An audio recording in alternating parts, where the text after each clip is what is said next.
Thanks. Sliding in at number 33 is the wonderful Company of Heroes.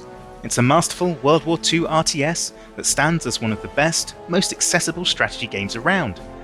The campaign is smart and engaging, and the multiplayer skirmishes are outstanding fun, maybe surprisingly so in co-op.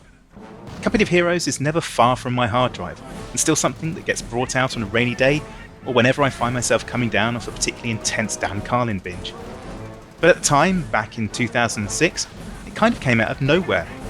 Relic Entertainment was then known for the vast scale of its space-bound homeworld games and the futuristic RTS violence of the original Warhammer 40k Dawn of War.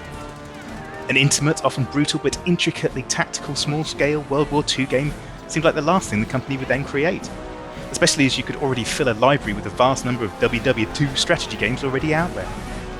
It's obviously deliberate, but Company of Heroes has the same feel as HBO's Band of Brothers miniseries, and that closed-in portrayal of frontline combat really resonates with the way it approaches the campaign. It begins with small squads finding their feet after the initial Normandy landings. It's tightly focused, tense, and instantly accessible.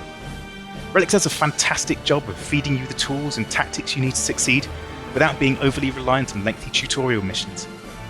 Base building does come later in the single-player campaign, but it's never simply about creating vast hordes of squaddies and bomb-rushing the opposition. Flanking, fields of fire, and cover are all key mechanics, but effortlessly implemented. Can we get on with it?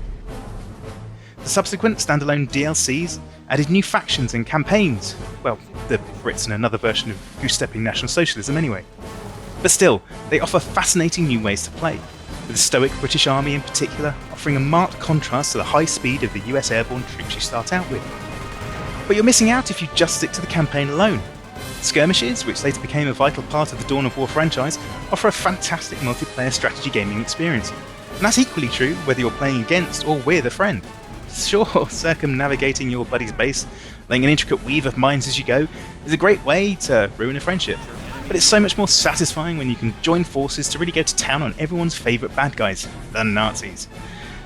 The different factions really lend themselves to co-op play, offering checks and balances that you just don't get playing alone. And Company of Heroes really has delivered some of the most entertaining evenings I've ever spent mowing down hordes of Nazis with a friend.